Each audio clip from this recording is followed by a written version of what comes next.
What's up, everybody? This is Scott Sexton with Andover Dog Training Center. Today we're here with Mr. Caluso. Today we are going to work on lesson 3 of our individual one-on-one lessons. What is lesson 3? Lesson 3, we are going to learn the sit with the implied stay, the break, and we're going to learn about those crazy 3 Ds of dog training. Okay? So, when we first start training a dog in a command like sit or down, what we want to do is we're going to bring them to a specific spot to where we know that this is a spot that we set them on. So, in the training room here, I have tape on the floor. Okay? So, we're going to use this tape as his spot. You can tell he's very distracted right now looking for all the treats on the floor.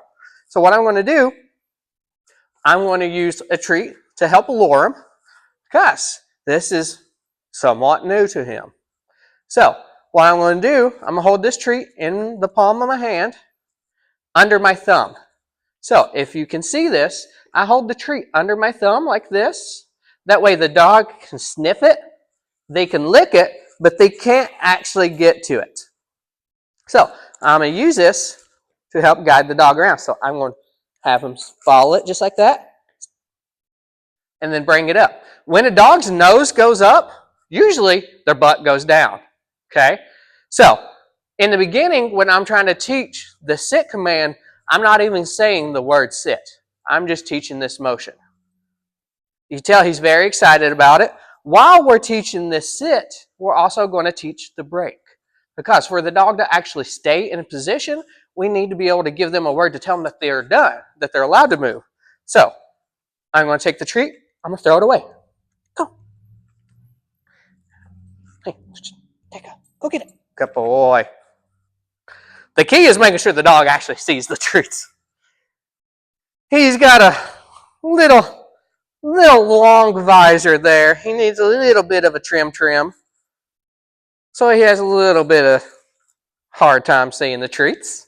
But it's okay. Him's a sweet boy anyways. So, like I said, we're just luring him, bringing that up, and he sits. Like I said, nose goes up, butt goes down. I'm going to make sure he sees it. Throw it away. Oh, you silly dog. Here, there you go. Good boy. Now, I am going to go through this fairly quick. Normally, when we are doing this, you want to do a lot of reps here. You want to get that motion of him sitting and him breaking, him sitting and him breaking, sitting and breaking, before we start adding the words in. And this is for a dog that doesn't know what sit means. This is for your brand new puppy that has no clue what the word sit means. If your dog knows what sit is, you can jump a little bit forward there. But this is for a dog that has no clue what sit even means. Come. Sit. Now, hey. Nope. So if he lays down like that, we're in a sit. We're going to bring him back up into a sit. Nope. Sit. Good boy. Hey, break. Good boy. So now we're adding the break in along with the sit. The break is his release word, is to let him know that he is free. If I don't say break, your butt needs to stay there. So, like I said, this is the sit with the implied stay. This dog should stay here when we're done, no matter what the heck is going on around him. Come. Come. Sit.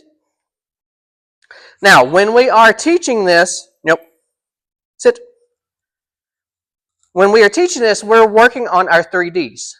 Distance, distraction, and duration. What that means is distance. How far away from this dog can I get? Distraction. How much craziness can I cause in here before this dog breaks? And duration. How long will this dog hold position? Yep, sit. Now, he's holding a little longer than what I would in the beginning because I'm sitting here talking. I'm going to go ahead and let him sit there for a second because I'm talking. Like I said, in the beginning, we want to start at kind of a base level of 0. And what that means is we want no distraction in here. We want it to be nice and calm.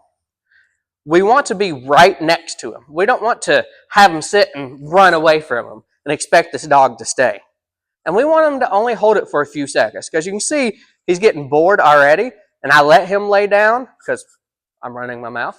But we only want him to hold it for a few seconds in the beginning. So let's go ahead and get him back up. Hey, sit. We'll have him hold it. Break. Good boy. Good job. Come. Come. Sit. Nope. Sit. Nope. Sit. So he's having an issue with wanting to auto down. So we got to keep bringing him back up into the sit. Put him in the sit, put him in the sit, put him in the sit, over and over and over. All right, he's held it for a few seconds. Break. Good boy. Good job, buddy. Come. Come on. Sit. Okay. As we're doing this, we're adding a little more and a little more and a little more time. So we're going from him holding it for 2 seconds to holding it for 10 seconds, 20 seconds, 30 seconds. Once we get to where he's actually holding it for like 30, 40 seconds, we're going to drop that leash. Okay. Now that can get us to where we can start to move around a little bit. And he's holding good. Break. Good boy. Good job. Come. Come. And you notice I'm bringing him back to that same spot every time. Sit. So now that he is holding and he's lasting for a few seconds, I'm going to start taking a couple of steps away from him. I'm not just going to immediately run away from him, but I'm going to slowly build up that distance. So I'm maybe 4 steps away from him. Break. Good boy. So now that I'm actually getting some distance from him, when I do break, I want to bring my hand down and let him get the treat from my hand. Because before, I needed him to go away to understand break means you can move. Now that I'm away from him, when I tell him to break, I want him to come to me. That way he knows, come to me and you're going to get a treat. Come. Sit. All right, so now we're adding a little more distance. Like I said, I'm doing this a little quicker, a little more advanced than what you would do. You would have more reps in between before you immediately just get this distance, but this is an accelerated video. Break. Good boy. That's a good boy. Good job. Good job, Caluso. Come. Come. Sit. Nope. Sit. See, he wanted to down there. I put him back in a sit. So, now that he is actually holding, and I can get some distance away from him, we want to start adding a little bit of distraction.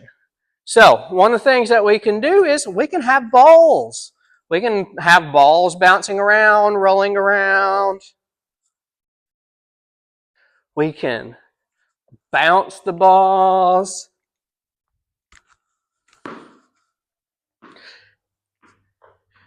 If at any point during this he gets up, we're going to take him back to his spot. Break. Good boy. Good boy. You notice he held, and he's a good boy. Caluso has previously been trained. This isn't something that's brand new to him, so he understands the game. He understands, if I sit over here, I get my treats. I like this game. But if it's a dog that doesn't know this game, you're going to be taking this dog back to this spot a lot. The key is taking them back to the same exact spot. Let's say I put the dog on this piece of tape right here, and they get up and move to right here. Well, that's only a couple of inches. That's not that big a deal, right? Wrong. Because in their head, they got what they wanted. They were able to move. And they're going to do it again. And they're going to do it again and again until they're all the way across the room. And they're not listening. When we're doing this, the key is, this is my word. I don't know if it's a real word, but we're going to out-stubborn the dog. We're going to be more stubborn than this dog. The whole thing is about being neutral while you're doing this. You're not going to get mad at your dog because your dog's going to break a bunch because they have no clue what they're supposed to be doing. This is all new. So it's about, nope, come, sit. Nope, come, sit. And bring them back to the same spot over and over and over. And eventually they're going to understand, I'm not getting crap out of moving, but if I sit here and wait for that break word, oh, I get all kinds of loves and I get treats, I'm going to start doing that. That's how you build your 3Ds. That's how you build your distance, distraction, and duration, is by out-stubborning the dog, bringing him back over and over and over. I want you to think of this puppy as a fuzzy toddler. A fuzzy toddler is going to try to get away with anything you let them get away with. Well, you tell your iPad kid that, don't make me count to 5. Well, you're counting to 10, 12, 15, and they're just looking at you. If there's no consequences to it, they're never going to learn. That's why we got to take them back and take them back and take them back. So we're going to add a few more things. What's one thing that most dogs struggle with? The doorbell. Most dogs, that doorbell rings or someone knocks on the door, the dogs are going to go crazy. Holy crap, someone's here. They're dropping off a package or something. Those dogs go nuts. So we're going to practice this while we are working on our 3Ds with this dog in the sit. Because like I said, this dog needs to stay no matter what's going on. No matter if people are coming by or not. Okay. Yep. Sit. Good boy. So, now we're adding in that doorbell. We're adding in the door knocks. We're going to add in, you won't be able to see it, but Sam's in the background opening the door. And this dog is still sitting here. These are the things that we need to practice.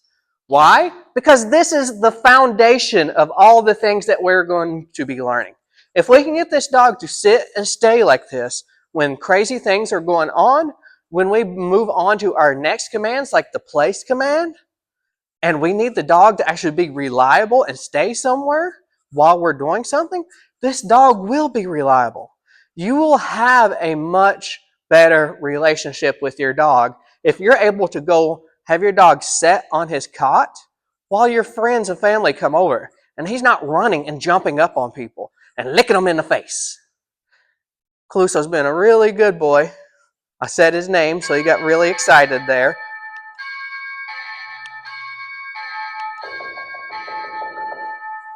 Quick! Good boy. You saw there, we had the doorbell ringing. Sam's knocking on the door over here, and he's just holding. He's like, nope, I know this game. This is what we're supposed to be doing. And that's what it is. Yes, the dog is learning their manners, but it's a game. We want it to be fun for them. We don't want to be out here, sit, stay. You notice I haven't even said the word stay. That's where the implied stay comes into play. When you bring this dog back over and over and over and over, and they realize, I can't move, you don't need to use the word stay. A lot of people overuse the stay. They'll give the dog stay when they're getting ready to walk away from the dog, and then they're walking backwards. Stay, stay, stay. You're overusing that. That means nothing to that dog at that point. When you're walking backwards like this, cautious and telling the dog to stay, all you're telling the dog is, hey, I'm anxious, I'm nervous that you're going to get up. And guess what? He's going to be anxious and nervous that he's going to get up. When we are walking away from this dog, I want you to put the dog in a sit, turn, shoulders up, and be confident. And walk away with this dog knowing my dog's going to stay there. Even if your dog is being a little crazy pants and is getting up over and over and over, this confidence is slowly going to build that. The dog's going to understand, oh, Dad's confident. I got to be confident too. I got to stay here. But if you're backing up all nervous like this, the dog's not going to stay there. They're like, oh, There must be something scary behind me. Like, why is mommy nervous? Why is daddy nervous and backing up like that? Okay? So, we're going to do a ton of reps doing all of this. Like I said, slowly add in different things. First, you want to build up your time. Then you want to build up your distance. And then you want to build up your distractions. You don't want to do it all at once. And when you're in a new environment, you might need to take a few steps back. Start up close. Start real quick. And then get your distance away. When you're adding a distraction, don't immediately add in a dog running through. Add a ball. Add a doorbell. And then slowly build up to the point to where the dog is reliable with another dog walking by them. Because another dog, something like that, that's a huge distractor. And even some well-trained dogs can get distracted by something. You'll never know what it is that's going to distract them until it does. And then you can work on that. But the more things that you can get this dog desensitized to, the better. That way, he is going to be reliable. So, this is the end of this lesson. If you have any questions at all, feel free to reach out to us at Andover Dog Training Center. We'll see what we can do to help. You have a wonderful day.